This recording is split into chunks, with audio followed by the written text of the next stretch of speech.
Now that we have solved systems of equations using Cramer's rule with a 2 by 2 matrix, we're going to do it with a 3 by 3 matrix as well. In order to do it with a 3 by 3, we're going to have to find 4 different determinants. The first one just being the x, y, z determinant, the regular one. But then we can find the dx, the dy, and the dz. In this example, I'm going to show how to find the regular determinant of d, and then we can find dx so that we can solve for x. And then I'll give you the values of dy and dz so that you can find y and z later. So the first thing that we want to be able to do is solve for the regular determinant of d. So in doing so, we need to remember that the determinant is found by using each of the columns of x, y, and z. We're going to use the 1, the 2, and the -2 for the first column, the 2, the -4, and the +2 for the second column, and the -1, 1, and -3 from the last column. If I expand this out, we're expanding it off this first row. And from our prior example, we are going to use the 1, 2, and -1 as the coefficients of smaller 2 by 2 determinants. The first one, keeping its sign, the 2 is going to switch signs and become a -2. The -1 is going to keep its sign and stay a -1. So I'm going to take the +1, the first term, and multiply it by the determinant of the 2 by 2 matrix that's left over if I eliminate the column and the row that the 1 is in. So what would be left over is the -4, 1, 2, and -3 in that bottom right corner. I'm going to switch the sign of the 2 and make it a -2 and multiply it by the determinant of what's left over, which would be a 2, 1, -2, and -3. And then keep the sign of the -1 and multiply it by the 2 by 2 determinant of 2, -4, -2, and +2. And then if I continue on, I can say that this is 1 times 12 minus 2, then have -2 times -6 minus a -2, and then -1 multiplied by 4 minus a +8. And the final value on this determinant, if I were to simplify all of that, we should end up getting a +22. So that's the value of our d.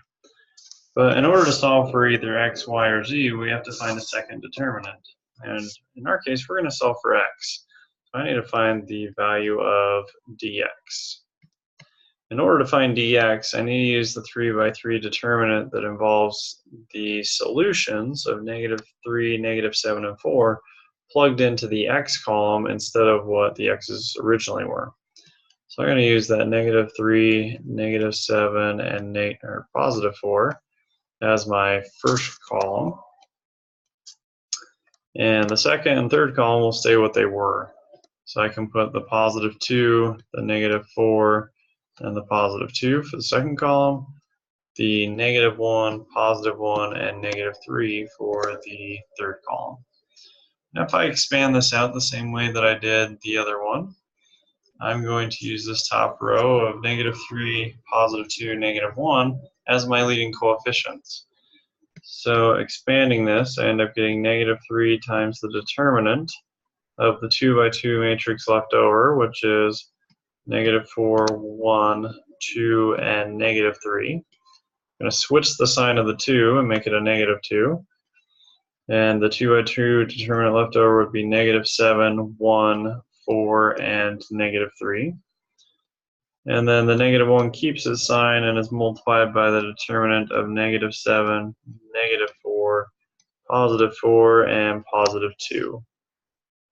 If I fully expand this, I can see that I get -3 multiplied by -4 and -3 is 12, and then -2, and then minus 2 times -7 and -3 is 21, minus 4, and then finally -1 multiplied by -7 and +2 is -14, and then minus a -16.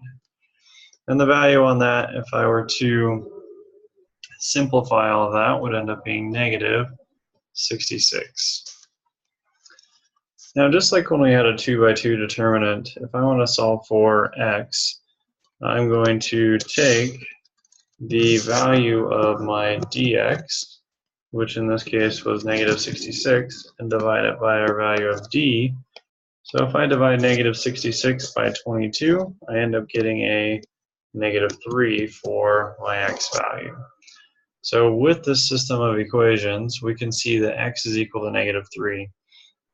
Now, if I were to go back through and solve for dy and dz, I could do that the same way that I found dx. Just instead of substituting in the negative 3, negative 7, and 4 column for the x's, if I was solving for y, I'd substitute it in for the y column. Or if I was solving for z, I'd solve it in, or substitute it in for the z column. And for those that want to go back and figure them out, the dy value, if I solved that, would equal 11, and the dz value using this determinant would equal 22. And then I could use those two values to help me solve for y and z.